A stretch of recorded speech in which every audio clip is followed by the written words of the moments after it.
नमस्कार दोस्तों, धर्म रहस्य आयुर्वेद चैनल में आपका एक बार फिर से स्वागत है। पिछले भाग में हम लोगों ने दिनचर्या के बारे में जाना था। आज हम लोग जानेंगे ऋतुचर्या क्या होती है। ऋतु का मतलब होता है एक विशेष प्रकार का मौसम, जिस मौसम के दौरान हमको क्या खाना है, किस प्रकार से अपना जीवन यापन करना है ताकि हम स्वस्थ रह सकें। इसके संबंध में आयुर्वेद में बताया जाता है।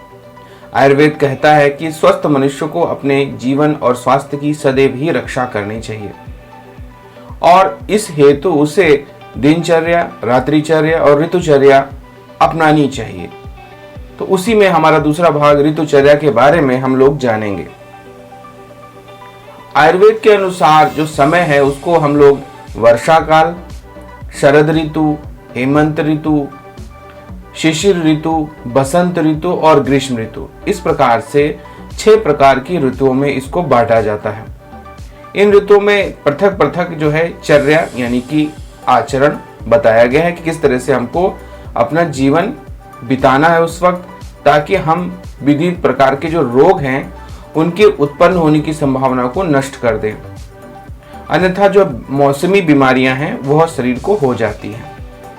मौसम में बदलाव के लिए साथ साथ आपको खान पान का बदलाव भी इस मौसम में रखना आवश्यक होता है। तो चलिए शुरू करते हैं। सबसे पहले हम लोग बात करते हैं शिशिर ऋतु की। अब हिंदी के अनुसार शिशिर ऋतु का समय कौन सा होता है? ये समय होता है माघ और फाल्गुन का महीना, यानी कि अगर सरल भाषा में कहें तो ये जनवरी और फरवरी का महीना होता है। ठंडी का अधिक मौसम होने की वजह से इस वक्त अधिक भूख लगती है। आपके शरीर में जो है होंठ हैं, त्वचा है, ये सब फटने लगते हैं। सर्दी से जो है रूखापन आता है। इस वक्त लकवा, बुखार, खांसी, दमा इत्यादि रोगों के बढ़ने की संभावना होती है। इस वक्त आहार विहार यानी कि क्या सेवन करना चाहिए, इसके संबंध में बताया जाता है कि हमें विविध प्रकार के पाक एवं लड्डू, अदरक, लहसुन की चटनियां, जिमीकंद, पोषक आहारों का सेवन इस दौरान करना चाहिए। कहते हैं इस समय दूध का सेवन विशेष रूप से करना चाहिए। शरीर को तेल की मालिश देनी चाहिए। धूप को जरूर लेना चाहिए शरीर के ऊपर, जिससे धूप लगे। गर्म पानी का प्रयोग अधिक मात्रा में करना चाहिए। ऊनी एवं गहरे रंग के कपड़े, जूते, मोजे आदि से शरीर को ढककर रखना चाहिए। किन चीजों का सेवन नहीं करें, अगर इस बारे में बात की जाए तो आपको बरसात और ठंडी हवा इन दोनों से बचने की आवश्यकता होती है। हल्का, रूखा और जिससे वायुवर्धक आहार कहते हैं उसको नहीं लेना चाहिए। इस ऋतु के समाप्त होने के बाद में फिर बसंत ऋतु आ जाती है, यानी कि ये महीना होता है चैत्र वैशाख का हिंदी में, और इसको हम लोग कहते हैं मार्च अप्रैल इंग्लिश में।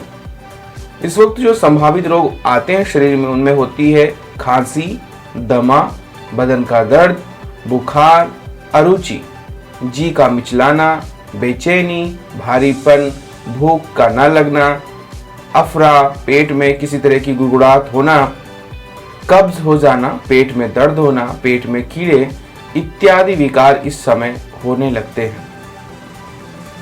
इस वक्त क्या क्या खाना चाहिए? पुराना जौ, गेहूं को खा लेना चाहिए, ज्वार को खाना चाहिए, बाजरा, मक्का, ये जो है श्रेष्ठ आहार माने जाते हैं। मूंग, मसूर, अरहर और विभिन्न प्रकार की चने की दालें, मूली, घी, गाजर, बथुआ, चौलाई, परवल का जो साग होता है, सरसों का, मेथी का, पालक, धनिया, अदरक, ये सब जो है अगर आप इस समय खाते हैं तो ये हितकारी संयोग माना जाता है। वमन क्रिया जो होती है, जलनेति की क्रिया, नस्य और कुंजल आदि समय अगर आप करते हैं तो आपके लिए हितकारी होता है। इस वक्त परिश्रम करना, व्यायाम करना, उपटन लगाना, आंखों के अंजन का प्रयोग करना आपके लिए सदैव ही हितकारी इस वक्त होता है। अगर इस समय शरीर पर आप चंदन लगाते हैं, अगर का जो लेप लगाते हैं तो ये आपको लाभ देता है। शहद के साथ इस वक्त हरड़ खाना, प्रातःकालीन हवा का सेवन करना, सूर्योदय से पहले उठकर योगासन को करना, यानी योग साधनाएं जितनी होती हैं जिसमें विभिन्न प्रकार के आसन होते हैं वो करना और मालिश करना हितकारी बताया गया है। क्या नहीं खाएंगे? नया अन्न आप नहीं खाएंगे, ठंडे और चिकनाई युक्त भोजन से दूर रहेंगे, भारी खट्टे मीठे आहार के जो द्रव्य हैं उनसे दूर रहेंगे, दही, उड़द, आलू, प्याज, गन्ना, नया बना हुआ गुड़ होता है उसको, भैंस का दूध और सिंघाड़े का सेवन जो है इस वक्त नहीं करना चाहिए। ये शरीर को अहितकारी बना देता है। आपको इस वक्त दिन में नहीं सोना चाहिए और एक साथ लंबे समय तक बैठना भी आपके शरीर को नुकसान पहुंचाता है। इसी प्रकार अब अगली ऋतु आती है जिसको हम लोग ग्रीष्म ऋतु कहते हैं। ये समय होता है ज्येष्ठ और आषाढ़ का महीना, यानी मई और जून। इस वक्त जो रोग आते हैं शरीर में ज्यादातर वो होता है शरीर में आना, रूखापन का आना, दुर्बलता का आना, लू लगने का खतरा होना, खसरा, हैजा, चेचक, दस्त, बुखार, नक्सीर फूटना, जलन होना शरीर में, प्यास लगना, पीलिया होना, यकृत विकार होने की संभावना इस वक्त ज्यादा होती है। क्या क्या लेंगे इस वक्त जिससे आपको फायदा हो? इसमें हल्के, मीठे और चिकनाई वाले पदार्थों का सेवन करेंगे, ठंडे पदार्थों का सेवन करेंगे, चावल, मूंग, जौ, मसूर, शरबत, दूध, दही की लस्सी, फलों का रस, सत्तू, छाछ इत्यादि का सेवन करना चाहिए। संतरा, अनार, खरबूजा, नींबू, सहतूत, तरबूज, गन्ना, जलजीरा, नारियल पानी, प्याज, कच्चा आम, इसका प्रयोग जो है आपको फायदा देता है। इस वक्त सूर्योदय से पहले उठना और ऊषा पान हितकारी माना जाता है। इस वक्त आप सुबह की तरफ अगर टहलते हैं तो आपको फायदा देता है। इस वक्त 2 बार नहाना अच्छा माना जाता है। ठंडी जगह पर रहना आपका शुभकारी होता है। धूप में निकलने से पहले पानी अवश्य पी लें, सिर को ढककर चलना चाहिए, बार बार पानी पीते रहना चाहिए। सुगंधित द्रव्यों का प्रयोग करना चाहिए और दिन में सोना अच्छा होता है। इस वक्त अपथ्य आहार विहार क्या क्या है, यानी कि आप जिनसे बचेंगे वो चीजें क्या क्या हैं? आपको अपने शरीर को धूप से बचाना है, परिश्रम से शरीर को बचाना है, व्यायाम ज्यादा नहीं करना है, सहवास इस वक्त कम से कम करना है, प्यास रोकनी है, रेशमी कपड़े नहीं पहनने, कृत्रिम सौंदर्य प्रसाधन और प्रदूषित जल का सेवन इस वक्त आपके लिए हितकारी नहीं होता है। गरम, तीखे, नमकीन, तले हुए भोजन, मैदा से बने हुए भोजन, तेज मसालों से बने, बेसन से बने, जो पचने में भारी समय लगाते हैं, उन सब चीजों का सेवन, शराब का सेवन, ये अहितकारी माना जाता है। इसी के बाद आपकी जो है अगली जो चर्या होती है, यानी कि ऋतुचर्या के हिसाब से अब आपकी अगली आती है वर्षा ऋतु। ये समय होता है श्रावण और भाद्रपद का हिंदी में, और अंग्रेजी में जुलाई अगस्त का महीना माना जाता है। इस वक्त जो रोग पैदा होते शरीर में उसमें होता है भूख कम लगना, जोड़ों में दर्द होना, गठिया, सूजन, फोड़े फुंसी, खुजली, दाद, पेट में के कीड़े, आंख आना, मलेरिया, दस्त, टाइफाइड, ये सब अत्यधिक होते हैं। क्या खाएंगे? अम्ल, लवण, जो स्नेह युक्त भोजन होता है, पुराना धान होता है जिसमें चावल, जौ, गेहूं होता है, मांस का रस, घी और दूध का प्रयोग, छाछ से बनी हुई बाजरा या मक्का की रबड़ी, बैंगन, कद्दू, करेला, परवल, तुरई, लौकी, जीरा, अदरक, मेथी और लहसुन का जो सेवन इस वक्त जो है आपको फायदा देता है। शरणशोषी जो है जल का प्रयोग करना चाहिए। कुआं, तालाब और नदी का जल प्रयोग बिना शुद्ध किए नहीं करना चाहिए। पानी को उबालकर प्रयोग में ही लाना चाहिए इसको, क्योंकि पानी दूषित हो जाता है वर्षा के कारण। भीगने से आपको बचना चाहिए। भीगने पर शीघ्र सूखे कपड़े पहन लेने चाहिए। नंगे पैर गीली मिट्टी या कीचड़ में नहीं जाना चाहिए। सीलन युक्त स्थान पर अभी आपको नहीं रहना चाहिए। बाहर से लौटने पर पैरों को हमेशा अच्छी प्रकार धोकर कर पोंछ लेना चाहिए। तेल की जो है आपको मालिश अपने शरीर पर करने से आपको फायदा होता है। और कीट पतंगों और मच्छरों से बचने के लिए मच्छरदानी का प्रयोग इस वक्त अवश्य करें, क्योंकि इनका प्रकोप इस वक्त ज्यादा होता है। क्या नहीं खाएंगे? चावल, आलू, अरबी, भिंडी, पचने में जो भारी पदार्थ हैं इनसे बचना चाहिए। बासी भोजन, दही, मांस, मछली, अधिक तरल पदार्थ, शराब का सेवन इस वक्त अहितकारक होता है। तालाब एवं नदी का जल का सेवन उचित इस वक्त नहीं होता है।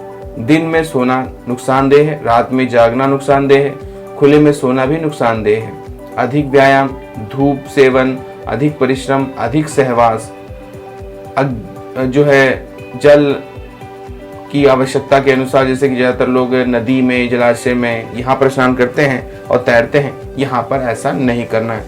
ये आपके शरीर के लिए नुकसानदेह हो सकता है। अगली ऋतु आती है शरद ऋतु। महीना होता है अश्विन और कार्तिक का, और संभावित महीना ये होता है सितंबर और अक्टूबर का अंग्रेजी में। तो आयुर्वेद के मत के अनुसार ये जो समय होता है, इसमें पित्त का प्रकोप शरीर को ज्यादा हो जाता है और शरीर को अग्नि का प्रधान कारक इस वक्त माना जाता है। इसके कारण से ज्वर, दाह, रक्त विकार, उल्टी, सिर दर्द, चक्कर आना, खट्टी डकारें, जलन, रक्त और कफ का वृद्धि, प्यास, कब्ज, अफरा, अपच, जुखाम, अरुचि, इस वक्त इन चीजों के होने की संभावना अधिक होती है। इस ऋतु में विशेष रूप से पित्त जो है प्रकृति वाले व्यक्तियों को अधिक कष्ट होता है। इस वक्त क्या क्या खाना चाहिए? हल्का भोजन लें, पेट को साफ रखें, मधुर और शीतल, तिक्त यानी कि जो जिसे कहते हैं कि कड़वा नीम, करेला इत्यादि का जो होता है भोजन, चावल और जौ, इनका सेवन करना चाहिए। करेला, परवल, मेथी, तुरई, पालक, लौकी, सिंघाड़ा, मूली, टमाटर, अंगूर, फलों का रस, सूखे मेवे, नारियल का प्रयोग इस वक्त करना चाहिए। इलायची, खजूर, मुनक्का, घी का विशेष रूप से प्रयोग करना चाहिए। त्रिफला चूर्ण, अमलतका का जो गूदा होता है, छिलके वाली जो दालें होती हैं उनका प्रयोग करना चाहिए। मसालों रहित सब्जी का प्रयोग करना चाहिए। गुनगुने पानी के साथ नींबू का रस का सेवन प्रातःकाल करने से फायदा होता है। रात्रि में हरड़ का प्रयोग आपको फायदा देता है। तेल से अपने शरीर की जो है मालिश करवानी चाहिए। व्यायाम तथा प्रातः भ्रमण करना चाहिए। शीतल जल में स्नान करना चाहिए। हल्के वस्त्र पहनने चाहिए। रात्रि में चंद्रमा की किरणों का सेवन करना चाहिए, यानी रात्रि की जो चंद्रमा किरणें होती हैं आपके शरीर को पुष्ट करती हैं। चंदन और मुल्तानी मिट्टी का लेप इस वक्त लगाने पर आपको फायदा होता है। क्या नहीं खाएंगे आप इस वक्त? मैदे से बनी हुई वस्तुएं, गर्म और तीखा, भारी मसालेदार, तेल में बना हुआ खाद्य पदार्थ का उपयोग आपको नहीं करना चाहिए। इस वक्त दही और मछली का प्रयोग भी नहीं करना चाहिए। अमरूद को खाली पेट को नहीं खाना चाहिए। शाक, वनस्पति घी, मूंगफली, भुट्टे, कच्ची ककड़ी, दही आदि का उपयोग इस वक्त नहीं करना चाहिए। दिन में नहीं सोना चाहिए, मुंह ढककर भी नहीं सोना चाहिए और धूप से आपको इस वक्त भी बचना चाहिए। अब अगली ऋतु जो आती है इसको हम कहते हैं हेमंत ऋतु। समय होता है मार्गशीर्ष और पौष, हिंदी में और अंग्रेजी में नवंबर दिसंबर के करीब का महीना। इस वक्त आपको वातज रोग होते हैं, वात श्लेष्मिक रोग होते हैं, दमा, लकवा, पाँव में जो बीवाई फटना, जुखाम वगैरह इस तरह के रोग आपको हेमंत ऋतु में होते हैं। क्या क्या खाएंगे आप? शरीर संशोधन हेतु वमन और कुंजल आदि आपको करना चाहिए ताकि आप जो भी खाएं वो शरीर को पच जाए। स्निग्ध, मधुर, गुड़, लवण युक्त जो भोजन है इसको आपको करना चाहिए।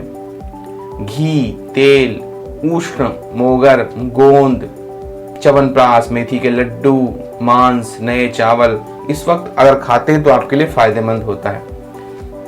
तेल की मालिश अवश्य करानी चाहिए शरीर की। गुनगुने पानी में नहाना चाहिए, उपटन लगाना चाहिए। सिर, कान, नाक और ऊनी कपड़ों का प्रयोग करना चाहिए। पैर के तलुओं पर मालिश करनी चाहिए, यानी सभी जगह आप मालिश करेंगे और ऊनी कपड़ों का प्रयोग करेंगे। आप गर्म और गहरे वस्त्रों को इस वक्त धारण अवश्य करें। आग में तपना और धूप सेकना इस वक्त अधिकारी, यानी कि आप आग तापते रहें और धूप सेकते रहें। हाथ पैर धोने के लिए गुनगुने जल का प्रयोग करना चाहिए। जूते, मोजे, दस्ताने, मफलर, टोपी, स्कार्फ वगैरह इस ठंडी चीजों से बचाने वाली चीजों का अवश्य ही प्रयोग करना चाहिए। अपथ्य विहार क्या है, यानी कि किस वक्त आप क्या नहीं खाएंगे? ठंडे, वायु बढ़ाने वाली वस्तुओं का सेवन आपको नहीं करना है। नपातुला भोजन नहीं करना है। बहुत पतला भोजन नहीं करना है।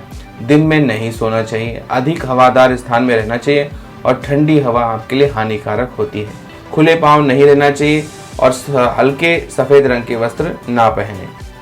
तो इस प्रकार से हमारी जो है यहाँ पर ऋतुचर्या के विषय में सरल भाषा में मैंने आपको बताया है कि क्या क्या ऋतुचर्या ऋतु के हिसाब से आपको करनी चाहिए, ताकि जीवन में आप निरोगी बने रहें और किसी भी प्रकार का आपको कष्ट भोगना ना पड़े और कोई विशेष रोग जो जिसे हम ऋतु संबंधी रोग हैं वो आपके शरीरों को ना लगे। अगर ये जानकारी आपको पसंद आई है तो लाइक करें, शेयर करें, सब्सक्राइब करें चैनल को। अगर आप चैनल पर नए हैं तो आपका दिन मंगलमय हो। धन्यवाद।